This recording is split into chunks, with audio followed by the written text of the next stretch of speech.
सेवा ले तो लेते हैं, पर जब बारी आती है कुछ खास नियमों के पालन की, तब वह इसे ध्यान नहीं देते। उन्हें ऐसा लगता है कि वो जो सेवा कर रहे हैं वो सर्वोत्तम है, पर जाने अनजाने भक्तों से बहुत बड़ी भूल हो जाती है। आज की यह लीला कथा सुनकर आप आश्चर्यचकित हो जाओगे।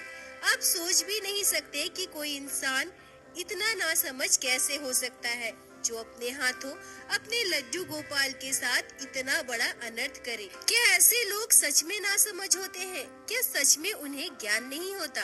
क्या सच में ऐसे लोग अनजाने में ये सारी चीजें करते हैं? क्या उन्हें भगवान का डर नहीं होता? पाप पुण्य का ज्ञान नहीं होता?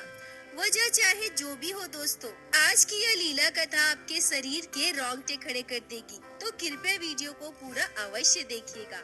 आज की यह लीला कथा हमारे साथ शेयर की है कलकत्ता में रहने वाली मंगला साव जी ने। मंगला जी हमसे कहती है कि मेरी शादी को 13 साल हो गए हैं।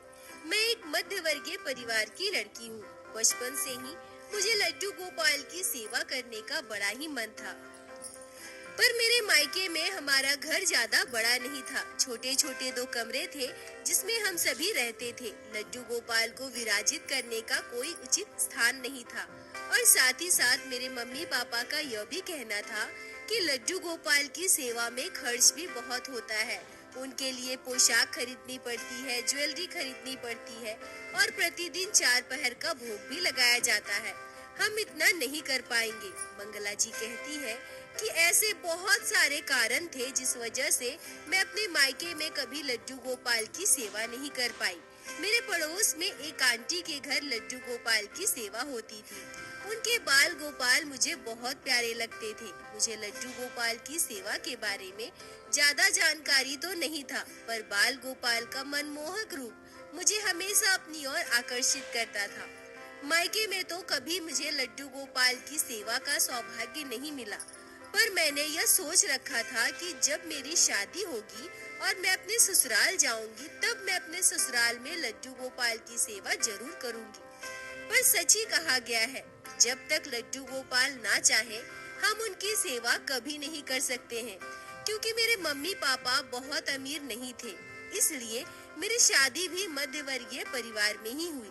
मेरे हस्बैंड छोटी सी कंपनी में जॉब करते थे और उसी से हमारा गुजारा चलता था। हम किराए के मकान में रहते थे। यहाँ भी हम लड्डू गोपाल को अपने घर विराजित कर सके, ऐसा कोई स्थान नहीं था। मैं बहुत उदास रहा करती थी। मैंने यह बात अपने हस्बैंड को भी बताई। तब मेरे हस्बैंड ने मुझसे कहा कि कुछ सालों तक रुक जाओ, जमीन तो हमने खरीद ही ली है। मैं लोन लेकर घर बनवाऊंगा, फिर तुम लड्डू गोपाल को हमारे घर लेकर आना। मंगला जी कहती है कि अपने पति की बात सुनकर मेरे मन में आस जागी। मैं बहुत खुश हुई। मैंने सोचा कि जब हमारा घर बन जाएगा, तब मैं लड्डू गोपाल को अपने घर लेकर आऊंगी। कुछ दिनों के बाद हमारे आसपास के पड़ोसियों से भी मेरी जान पहचान होने लगी। मेरे पड़ोस में एक भाभी रहा करती थी, जो स्वभाव से बहुत ही अच्छी थी। मुझे बिल्कुल अपनी बहन के जैसा मानती थी। उनके 2 बच्चे थे। दोनों बच्चे मुझसे बहुत घुल मिल गए थे। चाची चाची कहकर हमेशा मेरे आगे पीछे घूमा करते थे। उस भाभी का नाम रेखा था। मैं उन्हें रेखा भाभी कहकर बुलाती थी। और मुझे सबसे अच्छी बात तो यह लगी कि उनके घर लड्डू गोपाल विराजित थे। पहली बार जब मैं उनके घर गई थी और उनके घर लड्डू गोपाल को विराजित देखा, तो मुझे बहुत खुशी हुई। भाभी बड़े ही प्यार से लड्डू गोपाल की सेवा किया करती थी। हम दोनों में अच्छी दोस्ती हो गई थी। घर आना जाना भी होने लगा था। इसी बीच रेखा भाभी के मायके से कॉल आता है कि उनकी मम्मी बीमार है और उन्हें हॉस्पिटल में एडमिट किया गया है। भाभी ने जब यह बात सुनी तो वो बहुत रोने लगी। हमने समझा बुझाकर भाभी को चुप कराया। भाभी को अपने मम्मी से मिलने के लिए मायके जाना था, पर उनके सामने सबसे बड़ी समस्या यह थी कि उनके लड्डू गोपाल की सेवा कौन करेगा। मैं उस समय भाभी के घर पे ही थी। मैंने भाभी से कहा कि भाभी, अब परेशान मत होइए, अब लड्डू गोपाल की सेवा मुझे दे दीजिए, मैं उनका बहुत अच्छे से ध्यान रखूंगी। भाभी मुझसे कहती है कि सच में तुम लड्डू गोपाल की सेवा कर लोगी ना? मैं भाभी से कहती हूँ कि हाँ भाभी, आप बिल्कुल भी परेशान मत होइए, मैं लड्डू गोपाल की सेवा बहुत अच्छे से कर लूंगी। मंगला जी कहती है कि वैसे तो मुझे लड्डू गोपाल की सेवा के बारे में अधिकतर चीजें पहले से ही पता था, फिर भी भाभी ने मुझे लड्डू गोपाल की सेवा से जुड़ी संपूर्ण विधि बता दी। भाभी मुझसे कहने लगी कि मैं आज से पहले कभी भी अपने लड्डू गोपाल को अकेले किसी और के पास छोड़कर नहीं गई हूँ, पर मैं हॉस्पिटल जा रही हूँ, पता नहीं वहाँ का माहौल कैसा होगा, मैं लड्डू गोपाल की सेवा ठीक से नहीं कर पाऊंगी, इसलिए आज मैं पहली बार अपने लड्डू गोपाल को किसी और के पास छोड़कर जा रही हूँ। तुम मेरे लड्डू गोपाल का अच्छे से ध्यान रखना, और अगर तुम्हें कुछ भी पूछना हो तो तुम मुझे कभी भी कॉल करके कुछ भी पूछ सकती हो। मंगला जी कहती है कि लड्डू गोपाल की सेवा पाकर मेरी खुशी का ठिकाना नहीं था। मैं बचपन से ही लड्डू गोपाल की सेवा करना चाहती थी, पर आज इतने वर्षों के बाद भले ही 2-4 दिनों के लिए ही सही, मुझे लड्डू गोपाल की सेवा तो मिली थी। यह सोचकर ही मैं अपने आप को बहुत खुशकिस्मत समझ रही थी। मुझे यह पता था कि लड्डू गोपाल को 4 पहर का भोग लगाया जाता है, पर भोग में क्या क्या लगाया जाता है इसका ज्ञान मुझे ज्यादा नहीं था। मैंने रेखा भाभी से पूछा कि भाभी 4 पहर के भोग में लड्डू गोपाल को क्या क्या भोग लगाया जाता है।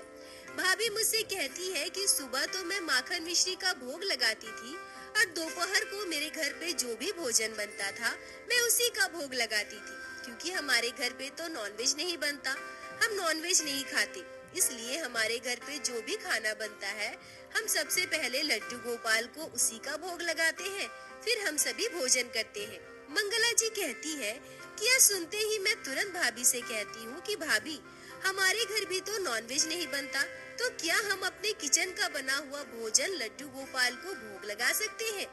भाभी ने मुझसे कहा कि हाँ, अगर तुम्हारे घर नॉनवेज नहीं बनता है तो तुम भी अपने किचन का बना हुआ खाना भोग लगा सकती हो। मंगला जी कहती है कि इसके बाद भाभी अपने मायके जाने की तैयारी करने लगी। मैं लड्डू गोपाल को उनके घर से लेकर आई। लड्डू गोपाल के साथ साथ मैंने उनका बेड, उनका सिंहासन और जरूरत की सारी चीजें भाभी के घर से लेकर आई और अपने घर बाल गोपाल को विराजित करके उनकी सेवा करने लगी। मेरा घर भले ही छोटा था, ज्यादा बड़ा नहीं था, ज्यादा जगह भी नहीं थी, पर मैंने घर के कोने में एक टेबल के ऊपर लड्डू गोपाल को विराजित कर रखा था। रेखा भाभी ने जाते हुए मुझसे कहा कि अगर मेरी मम्मी की तबीयत ठीक रही तो मैं कल ही घर वापस आ जाऊंगी, नहीं तो 2-4 दिन रुकना भी पड़ सकता है। तुम मेरे लड्डू गोपाल का अच्छे से ध्यान रखना। उसके बाद भाभी अपने दोनों बच्चों और हस्बैंड के साथ अपने मायके चली जाती है। मंगला जी कहती है कि पहली बार अपने घर में लड्डू गोपाल को पाकर मैं बहुत खुश थी। मुझे ऐसा लग रहा था कि मुझे कोई खजाना मिल गया है। बिल्कुल छोटे बच्चे की तरह मैं उनका जतन कर रही थी, उनका ध्यान रख रही थी। मैं लड्डू गोपाल के लिए तरह तरह के पकवान बना रही थी और उन्हें भोग लगा रही थी। वो दिन ऐसे ही बीत गया। अगले दिन सुबह सुबह उठकर मैं लड्डू गोपाल को स्नान कराई, उनका सुंदर सा श्रृंगार की। लड्डू गोपाल को तैयार करके मैंने बाल गोपाल को भोग लगाया। मुझे ऐसा लग रहा था कि मेरी बरसों की मनोकामना पूर्ण हो रही है। मंगला जी कहती है कि दोपहर को लड्डू गोपाल को भोग लगाने के बाद मैं खाना खाने बैठी थी, पर आज मेरे साथ एक आश्चर्य करने वाली घटना घटी। मैं जैसे ही पहला निवाला अपने मुंह में डाली, मुझे मेरे खाने से एक अजीब सी बदबू आने लगी। मुझे बहुत बुरा लगा, ऐसा लगा जैसे अभी मुझे उल्टी हो जाएगी। मैं समझ नहीं पा रही थी कि किस चीज की बदबू है। मैंने जब खाने के लिए दूसरा निवाला उठाया तो मुझे फिर से वही बदबू आई।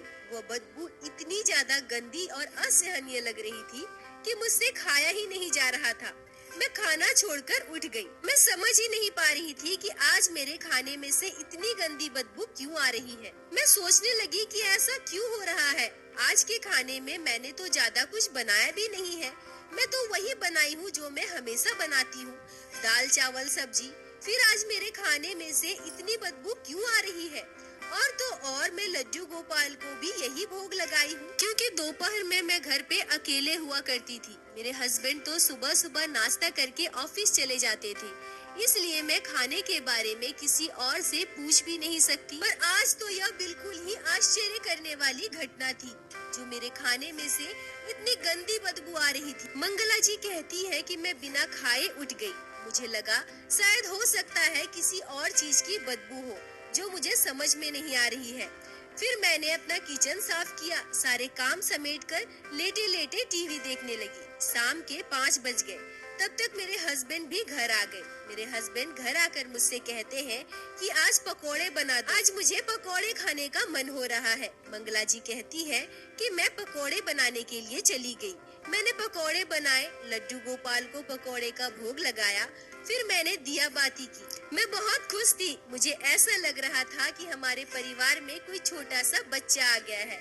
मैं अपने हाथों से जो भी खाना बना रही हूँ, अपने लड्डू गोपाल को पहले भोग लगा रही थी। मुझे बहुत खुशी हो रही थी। पर यह क्या? पकोड़े बनाने के बाद मैं लड्डू गोपाल को भोग लगाई, फिर अपने हस्बैंड को भी खाने के लिए दिया। पर जैसे ही मैंने पकोड़ा मुंह में डाला, मुझे एक अजीब सी बदबू आने लगी और यह बदबू बिल्कुल वैसी ही बदबू थी जैसा मुझे दोपहर में मेरे खाने में से आ रही थी। मैं अपने हस्बैंड से पूछती हूँ कि आपको पकोड़े में से कोई बदबू आ रही है क्या? मेरे हस्बैंड मुझसे कहते हैं कि नहीं तो, मुझे तो कोई बदबू नहीं आ रही है। मंगला जी कहती है कि मैं बिल्कुल आश्चर्य हो गई थी। मेरे खाने में से बार बार यह बदबू क्यों आ रही है? मैं तो कुछ समझ ही नहीं पा रही हूँ। इस बदबू की वजह से ना मैं दोपहर को खाना खा पाई और ना ही मैं अब पकोड़े खा पा रही थी। इतनी गंदी सी महक आ रही थी कि मैं उस पकोड़े को मुंह में भी नहीं ले पा रही थी। और तो और सबसे आश्चर्य करने वाली बात तो यह थी कि यह बदबू बस मुझे ही क्यों आ रही थी, मेरे हस्बैंड को तो कोई बदबू नहीं आई। फिर मैं पकोड़े ना खाकर चाय और बिस्किट खाने के लिए बैठ गई और जब मैं बैठकर चाय और बिस्किट खा रही थी, तब मैं बिल्कुल ही चौंक गई क्योंकि इसमें से मुझे कोई भी बदबू नहीं आ रही थी। मैं बहुत डर गई थी। मैं समझ नहीं पा रही थी कि मैं जो खाना बना रही हूँ उसमें से मुझे बदबू क्यों आ रही है। रात के खाने के लिए मैंने अपने हस्बैंड से पूछा कि आज मैं आपके लिए क्या बनाऊं। मेरे हस्बैंड ने मुझसे कहा कि आज हम दही और पराठा खाएंगे। लड्डू गोपाल को भी दही पराठा का भोग लगाना और हम दोनों भी दही पराठा ही खा लेंगे। मंगला जी कहती है कि मैं यह सोचकर और भी ज्यादा खुश थी कि मेरे हस्बैंड भी लड्डू गोपाल से कितना प्रेम करने लगे हैं। मैंने हम तीनों के लिए पराठा बनाया और दही लेकर लड्डू गोपाल को दही पराठे का भोग लगाया। बाल गोपाल को भोग लगाने के बाद मैं अपने हस्बैंड के साथ खाना खाने बैठ गई। पर यह तो बिल्कुल ही चौंका देने वाली घटना थी। अब मुझे इस खाने में से कोई भी बदबू नहीं आ रही थी। मैं अपने हस्बैंड से पूछती हूँ कि आपको खाने में से कोई बदबू आ रही है क्या? मेरे हस्बैंड मुझसे कहते हैं कि क्या तुम बार बार पागलों जैसी बातें पूछ रही हो? खाने में से बदबू क्यों आएगी? खाने में कोई बदबू नहीं है, तुम चुपचाप खाओ। मंगला जी कहती है कि मैं समझ नहीं पा रही थी कि सुबह मेरे खाने में से इतनी गंदी बदबू आ रही थी और पकोड़े में से भी बदबू आ रही थी, पर मेरे दही पराठे में से कोई बदबू क्यों नहीं आ रही है? ये सब क्या हो रहा है मेरे साथ? पर मैंने इस बात पर ज्यादा ध्यान नहीं दिया। खाना खत्म करने के बाद मैं लड्डू गोपाल को सुलाने चली गई। उनको शयन देने के बाद मैं और मेरे हस्बैंड अपने कमरे में सोने चले गए। पर उसी रात मेरे साथ एक ऐसी घटना घटी जिसे सुनकर आप सभी के रोंगटे खड़े हो जाएंगे। मंगला जी कहती है कि रात के लगभग 1:30 बजे जब मैं गहरी नींद में सो रही थी, तब मैं एक चौंका देने वाला सपना देखती हूँ। मैं अपने सपने में देखती हूँ कि मैं खाना बना रही हूँ और मैंने अपने खाने में ढेर सारा प्याज लहसुन का इस्तेमाल किया है और इसके छिलके बहुत ज्यादा है। ऐसा लग रहा है मानो प्याज लहसुन के छिलके का ढेर सा बन गया है। और तभी मैं अपने सपने में जो देखती हूँ उसे देखकर मेरे रोंगटे खड़े हो जाते हैं। मेरे लड्डू गोपाल इसी प्याज लहसुन के छिलके के ढेर के ऊपर बैठे हुए हैं। मैं अपने सपने में ही सोचती हूँ कि अरे लड्डू गोपाल इन छिलकों के बीच में क्या कर रहे हैं। तभी मैं अपने सपने में देखती हूँ कि मैं प्याज लहसुन वाली सब्जी बनाई हूँ और रोटी के साथ मैं लड्डू गोपाल को भोग लगा रही हूँ। और तभी मैंने कुछ ऐसा देखा जिसे देखकर मेरे शरीर में सिहरन हो गई। मैं जैसे ही लड्डू गोपाल के मुंह के पास पहला निवाला रखती हूँ, बाल गोपाल अपनी दोनों आंखें बंद कर लेते हैं। उनके दोनों आंखों से आंसू बहने लगे। मैं अपने सपने में लड्डू गोपाल को इस अवस्था में देखकर सिहर चुकी थी। मैं लड्डू गोपाल से कहती हूँ कि हे मेरे गोपाल, क्या हुआ आपको? आप अपना भोग ग्रहण क्यों नहीं कर रहे हैं? आप भोग ग्रहण कर लो ना प्रभु। पर लड्डू गोपाल अपनी आंखें नहीं खोलते। उन्होंने अपनी आंखें बंद कर रखी थी। उनके दोनों आंखों से अश्रु धारा बह रहे थे। प्याज लहसुन के छिलके के ऊपर मेरे लड्डू गोपाल बैठे थे और मैं उन्हें जबरदस्ती भोजन करवाने की कोशिश कर रही थी। पर बाल गोपाल ना ही अपनी आंखें खोल रहे थे, ना ही उनकी आंखों से आंसू रुक रहे थे। जैसे ही मैंने रोटी का पहला निवाला लड्डू गोपाल के मुंह में डालने की कोशिश करती हूँ, तभी मेरी नींद खुल जाती है। मैं चौंक कर उठ जाती हूँ। मैं अपने सपने का मतलब समझ ही नहीं पा रही थी। मंगला जी कहती है कि दरअसल बात यह है कि जब रेखा भाभी ने अपने लड्डू गोपाल की सेवा मुझे दी थी, तो उन्होंने कहा था कि हमारे घर नॉनवेज नहीं बनता और हमारे घर जो भी बनता है हम उसी का भोग अपने लड्डू गोपाल को लगाते हैं। ठीक वैसे ही मेरे घर में भी नॉनवेज नहीं बनता। मैं और मेरे हस्बैंड दोनों ही नॉनवेज नहीं खाते, पर हम प्याज लहसुन खाते हैं और मुझे इस बात का जरा भी आभास नहीं था कि हम लड्डू गोपाल को प्याज लहसुन का भोग नहीं लगा सकते। मुझे तो बस इतना पता था कि लड्डू गोपाल को नॉनवेज का भोग नहीं लगाया जाता है। पर जैसा रेखा भाभी ने मुझसे कहा कि हमारे घर जो भी बनता है हम लड्डू गोपाल को भोग लगाते हैं, मैंने भी वही सोचा कि हमारे घर भी तो नॉनवेज नहीं बनता। इसके अलावा जो भी बने हम वही भोग लड्डू गोपाल को लगा सकते हैं। मंगला जी कहती है कि जब मैं यह सपना देखी, चिल्लाकर अपने सपने से उठ गई। उठते ही मेरी आंखों से आंसू आने लगे। मैं सपने का मतलब नहीं समझ पा रही थी। तब मैंने मोबाइल में सर्च किया कि लड्डू गोपाल को किस चीज का भोग लगाया जाता है और उसमें साफ साफ बताया गया कि लड्डू गोपाल को कभी भी प्याज लहसुन का भोग नहीं लगाया जाता है। हमें कभी भी तामसिक भोजन का भोग लड्डू गोपाल को नहीं लगाना चाहिए। यह सुनते ही मेरी आंखें नम हो गई। रात के 2 बज रहे थे। मैं अपने सपने का मतलब समझ गई थी और साथ ही साथ मैं यह भी समझ गई थी कि दोपहर को जब मैंने प्याज लहसुन से बनी हुई सब्जी का भोग लड्डू गोपाल को लगाया और उसके बाद मैं खुद खाने बैठी, तो मुझे इतनी गंदी बदबू क्यों आ रही थी।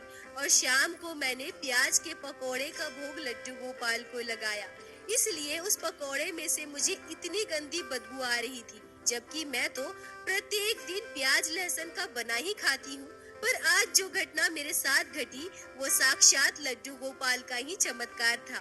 मंगला जी कहती है कि मुझे अपनी गलती पर बहुत पछतावा हो रहा था। मुझसे बहुत बड़ा पाप हुआ था, बहुत बड़ा गुनाह हुआ था। रेखा भाभी ने तो बस 2 दिनों के लिए अपने लड्डू गोपाल की सेवा मुझे दी थी, पर मैं इन 2 दिनों में सब कुछ भ्रष्ट कर चुकी थी। मैं लड्डू गोपाल को प्याज लहसुन का भोग लगाई थी। मुझसे बड़ा पापी इस संसार में और कौन हो सकता है। मंगला जी रोते हुए कहती है कि मैं बहुत बड़ी पापी हूँ, मुझसे बहुत बड़ा गुनाह हुआ है। इतना बड़ा पाप करने के बाद, इतना बड़ा गुनाह करने के बाद मैं लड्डू गोपाल को अपने घर विराजित कर उनकी सेवा की बात करती हूँ। शायद यही कारण है कि इतनी वर्षों से मैं उनकी सेवा से वंचित रही हूँ और आज भी उनकी सेवा के लिए तड़प रही हूँ। लड्डू गोपाल को कितनी तकलीफ हुई होगी जो उन्होंने साक्षात सपने में मुझे उस अवस्था में दर्शन दिए। मंगला जी कहती है कि मैं सुबह उठकर घर के पूरे काम खत्म करती हूँ, अपने पूरे किचन की अच्छे से साफ सफाई करती हूँ, घर का एक एक सामान अच्छे से साफ करती हूँ। फिर मैंने खुद स्नान किया और उसके बाद लड्डू गोपाल को स्नान करवाया, उनका सुंदर श्रृंगार किया। मैंने लड्डू गोपाल के लिए हलवा का भोग बनाया। मैं उस दिन लड्डू गोपाल को गोद में लेकर खूब रोई थी, अपनी गलती के लिए क्षमा मांगी। मैंने रोते हुए अपने हाथों से लड्डू गोपाल को हलवे का भोग लगाया। मंगला जी कहती है कि मुझे पता है अनजाने में ही सही मुझसे बहुत बड़ा पाप हुआ है, पर मैं अपने ठाकुर जी, अपने कान्हा से बस यही प्रार्थना करूंगी कि अनजाने में मुझसे जो भूल हुई है उसके लिए मुझे क्षमा करे। मेरे कान्हा ने मेरा मार्गदर्शन किया है। जो दृश्य मेरे कान्हा ने मेरे सपने में मुझे दिखाया है उसे मैं अपने पूरे जीवन काल में नहीं भूल सकती। मंगला जी कहती है कि उस दिन से मैं और मेरे हस्बैंड दोनों ने प्याज लहसुन खाना बिल्कुल भी छोड़ दिया। अब हम शुद्ध शाकाहारी बन चुके हैं। रेखा भाभी जब 3 दिनों के बाद घर वापस आई तब मैंने रोते हुए उन्हें पूरी बात बताई। मेरी बात सुनकर भाभी को बड़ा ही दुख हुआ क्योंकि उनके लड्डू गोपाल के साथ इतना बुरा हुआ था। भाभी भी खुद को रोक नहीं पाई। वो मुझसे कहने लगी कि पहली बार मैंने किसी पर भरोसा करके अपने लड्डू गोपाल की सेवा दी थी और आज मेरे कान्हा के साथ इतना बुरा हुआ। पर साथ ही साथ भाभी मुझे चुप करवाते हुए यह भी कह रही थी कि तुम रो मत, अनजाने में तुमसे जो भूल हुई है उसका सुधार भी ठाकुर जी ने ही कर दिया है। वो तुम्हारे सपने में स्वयं आए और तुम्हें तुम्हारी गलती का आभास करवाया। मंगला जी कहती है कि हमारा घर बनना प्रारंभ हो चुका है। बस अब हम उस पल का इंतजार कर रहे हैं जब हमारा घर बनकर पूरी तरह से तैयार हो जाए और हम भी अपने घर एक छोटे से प्यारे से लड्डू गोपाल को लेकर आए। इंसान गलतियों से ही सीखता है और आज हम दोनों पति पत्नी पर लड्डू गोपाल की ऐसी कृपा हुई कि हम पूरी तरह से शाकाहारी बन गए। शायद मेरे लड्डू गोपाल भी यही चाहते थे कि उनका हमारे घर आने से पहले हम हर एक बुरी आदतों से दूर चले जाएं और इसलिए उन्होंने हमारे साथ रेखा भाभी के बाल गोपाल के जरिए इतनी बड़ी लीला की। बस अब लड्डू गोपाल हम पर इतनी कृपा करे कि जल्द से जल्द हमारा घर बनकर पूरा हो जाए और वो हमारे घर आ जाए, हमें अपनी सेवा का मौका दे। मंगला जी, आपका बहुत बहुत धन्यवाद।